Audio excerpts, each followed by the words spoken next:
আসসালামু আলাইকুম। আল্লাহ সকলের মঙ্গল করুক এই কামনায় এবং এই প্রত্যাশায় শুরু করছি আজকের ভিডিও। এনআইডি কার্ড বা জাতীয় পরিচয়পত্রের স্থায়ী ঠিকানা কিভাবে পরিবর্তন করবে?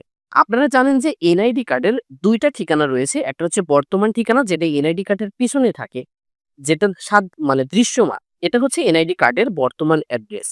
আর আপনি যদি এনআইডি কার্ডের স্থায়ী ঠিকানা পরিবর্তন করতে চান, সেটা হচ্ছে যে আপনি এনআইডি কার্ডের সার্ভার services.nidw.gov.bt এই সাইটে যখন আপনি যাবেন, যদি এই সাইটে রেজিস্ট্রেশন করা না থাকে তাহলে আপনাকে রেজিস্ট্রেশন করে নিতে হবে।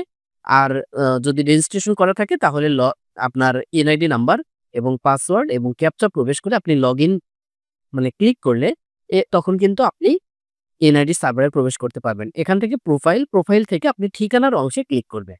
ঠিকানার অংশে ক্লিক করলে আপনি দেখবেন যে এনআইডি কার্ডের বর্তমান এবং স্থায়ী ঠিকানা রয়েছে। আপনি বর্তমান ঠিকানা যদি এডিটে আপনি ক্লিক করেন, বর্তমান ঠিকানা হয়তো কিছু অংশ আপনি এডিট করতে পারবেন, কিন্তু আপনি স্থায়ী ঠিকানা কিন্তু এডিট করতে পারবেন না। তার মানে হচ্ছে যে আপনি চাইলেও অনলাইনে এই স্থায়ী ঠিকানা পরিবর্তনের আবেদন করতে পারবেন না। তো এনআইডি কার্ডের বর্তমান ঠিকানা যদি আপনি পরিবর্তন করতে চান ভোটার এলাকা সহ, তাহলে আপনি কিন্তু অনলাইনে আবেদন করতে পারবেন না। অর্থাৎ এনআইডি কার্ডের ঠিকানা, বর্তমান ঠিকানা হোক আর স্থায়ী ঠিকানা হোক, এর জন্য আপনি অনলাইনে আবেদন করতে পারবেন না। অফলাইনে করতে হবে, তাও আবার মানে ২ পদ্ধতিতে আবেদন করতে হয়। তো যাই হোক, বর্তমান ঠিকানা যদি আপনি পরিবর্তন করতে চান তাহলে কিভাবে আপনি আ মানে সেটা পরিবর্তন করবেন, অর্থাৎ এনআইডি কার্ডের পিছনে যে ঠিকানা রয়েছে এটা আপনি কিভাবে পরিবর্তন করবেন? আপনি যদি এই ভিডিওটা দেখেন একদম ক্লিয়ার হয়ে যাবেন যে আপনি কিভাবে আবেদন করতে হয়, কিভাবে কোথায় আবেদন ফর্ম পাবেন, কি কাগজপত্র লাগবে, কোনো ফি লাগবে কিনা, A to Z এই বর্তমান ঠিকানা পরিবর্তন নিয়ে আমার আলোচনা করা রয়েছে। এ নিয়ে আমার ব্লগ পোস্টও রয়েছে। আমি ভিডিওর ডেসক্রিপশনে সেই লিঙ্কগুলো দিয়ে দিব। আপনারা সেটা দেখে ক্লিয়ার হতে পারবেন। তো যাই হোক, আজকের আলোচনা হচ্ছে যে আপনি এনআইডি কার্ডের স্থায়ী ঠিকানা কিভাবে পরিবর্তন করবেন। স্থায়ী ঠিকানা পরিবর্তন করার জন্য আপনাকে ম্যানুয়ালি, অর্থাৎ আপনাকে একটা ফর্ম ফিল আপ করতে হবে। সেই ফর্মের সাথে কিছু কাগজপত্র দিয়ে উপজেলা নির্বাচন অফিসে গিয়ে সশরীরে জমা দিতে হবে। জমা দিয়ে আসলে তখন কিন্তু আপনার এটা মানে সংশোধন হয়ে যাবে। বর্তমান ঠিকানা পরিবর্তনের জন্য কোনো ফি না লাগলেও এই স্থায়ী ঠিকানা পরিবর্তন করতে চাইলে কিন্তু আপনাকে ফি পরিশোধ করতে হবে। তাই যারা স্থায়ী ঠিকানা পরিবর্তন করতে চাচ্ছেন অবশ্যই ভিডিওটি কন্টিনিউ করবেন। আর যেভাবে বলবো সেই নির্দেশনাগুলো যদি আপনি মানেন তাহলে আপনি স্থায়ী ঠিকানা খুব সহজেই আপনি পরিবর্তন করতে পারবেন। তো যাই হোক, ১ম ই হচ্ছে যে আপনি এই স্থায়ী ঠিকানা পরিবর্তনের জন্য আপনাকে একটা ফর্ম আপনাকে মানে ডাউনলোড করতে হবে। আপনি যদি চান এই ফর্ম আপনি নির্বাচন অফিসে গেলেও আপনি পাবেন। সেখানে হয়তোবা তারা বলে দিবে যে আপনি কম্পিউটারের দোকানে গেলে আপনি এই ফর্মটা পাবেন। তো যাই হোক, আমার সাজেশন হচ্ছে আপনি ভিডিওর ডেসক্রিপশনে আমি লিংক দিয়ে দিব। সেখানে ক্লিক করে আপনি ফর্মটা ডাউনলোড করে নিবেন। তো ফর্মটা ডাউনলোড করার পরে আপনি ফর্মে মানে এখন কিভাবে ফিল আপ করবেন? সেই ফিল আপের A to Z আমার ব্লগ পোস্টে দেওয়া রয়েছে। মোট কথা যে আমি একটা ব্লগ পোস্ট লিখেছি যে স্থায়ী ঠিকানা কিভাবে পরিবর্তন হয়। যদি আপনারা সেই ব্লগ পোস্টটা দেখেন, কিভাবে ফর্মটা ফিল আপ করবেন, আ আমি হাতে কলমে একটা ফর্ম ফিল আপ করে দেখিয়ে দিয়েছি। কত টাকা ফি পরিশোধ করতে হবে, কোথায় ফর্মটি পাবেন, সবকিছু দেওয়া রয়েছে। তো যাই হোক, তারপরে আমি বলছি যে ফর্মটা আপনি দেখেন, ১ম এই রয়েছে আপনার নাম। এনআইডি কার্ডের যে নাম রয়েছে সেই নামটা আপনি দিয়ে দিবেন। এরপর এনআইডি কার্ডের নাম্বার বা জাতীয় পরিচয়পত্র নাম্বার। আপনার কাছে হাতে থাকা যে জাতীয় পরিচয়পত্র রয়েছে সেখানে ১০ ডিজিটের নাম্বার হোক, ১৩ ডিজিট হোক, ১৭ ডিজিট হোক, সেই নাম্বারটা আপনি সেখানে লিখে দিবেন। এরপর একটু নিচে দেখবেন যে ঠিকানার ঘর রয়েছে। সেই ঠিকানার ঘরে বাম পাশে আপনার অ অর্থাৎ স্থায়ী ঠিকানা যেটা এখন সার্ভারে রয়েছে সেটা লিখবেন। আর চাহিতোর ঘরে যেটা আপনি এখন চাচ্ছেন, স্থায়ী ঠিকানা চাচ্ছেন, সেই ঠিকানাটা সম্পূর্ণভাবে সঠিকভাবে লিখে দিতে হবে। আর সেই ফর্মে একটা কিন্তু মোবাইল নাম্বার দিতে হবে। মানে পূরণ করার সময় আপনি অবশ্যই মোবাইল নাম্বারটা আপনার নিজের নাম্বারটা দিবেন। কারণ এই নাম্বারে কিন্তু মেসেজ দিয়ে আপনাকে মানে আপডেট তথ্য জানিয়ে দেওয়া হবে। তো যাই হোক, আপনি ফর্ম ফিল আপ করলেন। ফর্ম ফিল আপ করার পরে এই ফর্মের সাথে আপনার স্থায়ী ঠিকানা পরিবর্তনের জন্য কি কাগজপত্র দিতে হবে? স্থায়ী ঠিকানা পরিবর্তনের জন্য অবশ্যই আপনাকে জন্ম নিবন্ধন সনদ দিতে হবে। জন্ম নিবন্ধনে অবশ্যই স্থায়ী ঠিকানা রয়েছে। যে স্থায়ী ঠিকানা এখন চাচ্ছেন সেটা অবশ্যই জন্ম নিবন্ধনে রয়েছে। সেই জন্ম নিবন্ধন এবং একটা প্রত্যয়নপত্র। আপনি যদি ইউনিয়ন পরিষদের বাসিন্দা হন তাহলে ইউনিয়ন পরিষদ থেকে প্রত্যয়ন নিবেন। পৌরসভা হলে পৌরসভা, সিটি কর্পোরেশন হলে সিটি কর্পোরেশন। অর্থাৎ আপনি একটা স্থায়ী ঠিকানার প্রত্যয়নপত্র নিবেন। এই জন্ম নিবন্ধন এবং স্থায়ী ঠিকানার প্রত্যয়ন এই ২ টা কাগজ হলে স্থায়ী ঠিকানা পরিবর্তন হয়ে যায়। এর বাইরেও আপনি কাগজ দিতে পারেন যদি আপনার পিতামাতার এনআইডি কার্ডে সেই স্থায়ী ঠিকানা মানে আপনি যেটা চাচ্ছেন সেই ঠিকানা থাকে, তাহলে সেই কাগজটা দিয়ে দিবে।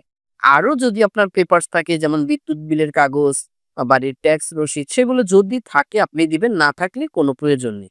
জন্ম নিবন্ধন এবং প্রত্যয়নপত্র এই ২ টা জিনিস হচ্ছে আপনার মেইন জিনিস।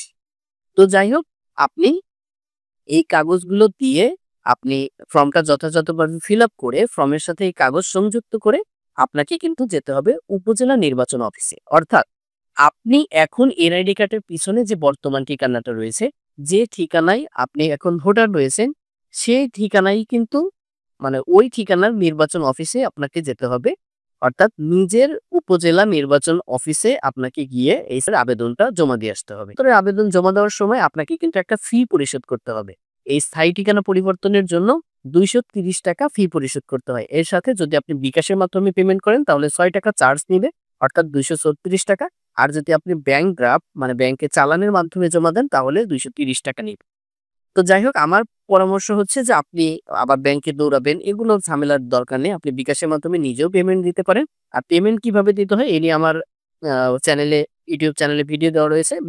এই ভিডিওর ডেসক্রিপশনে লিংক দিয়ে দিব। আপনারা নিজে, নিজে সেটা মানে পেমেন্ট দিতে পারবেন। আর যদি আপনি না বোঝেন বা আপনি নিজে না পেমেন্ট করেন তাহলে আপনি উপজেলা নির্বাচন অফিসে গিয়ে সেখানে অফিসের যে স্টাফ রয়েছে তাদের সাথে কথা বললেও কিন্তু আপনি যদি নগদ টাকা পরিশোধ অনেক নির্বাচন অফিস রয়েছে যে নগদ টাকা যদি আপনি পরিশোধ করেন ২৩০ টাকা তাহলে কিন্তু তারা পেমেন্টের ব্যবস্থা করে দিবে। কিংবা আপনাকে কিন্তু বলে দিবে যে এইভাবে আপনি পেমেন্ট করে দেন। তো যাই হোক, পেমেন্টটা আপনি দিয়ে দিলেন। এই পর্যন্তই আপনার কাজ। আপনি ফর্মের সাথে কাগজপত্র আর হচ্ছে আপনার মানে পেমেন্ট। এই পেমেন্ট হচ্ছে ২৩০ টাকা। আবারও মাথায় নিয়ে নেন, এর জন্য বাড়তি কোনো টাকা পয়সা দিতে হবে না, ২৩০ টাকা।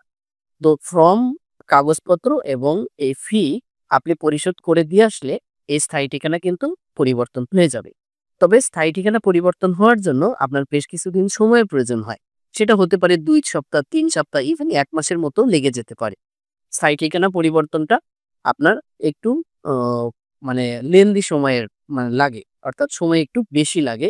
বর্তমান অ্যাড্রেস যেভাবে আপনি খুব দ্রুত সংশোধন করে নিতে পারেন, স্থায়ী ঠিকানাটা একটু জটিল, এজন্য একটু সময়টা বেশি লাগে।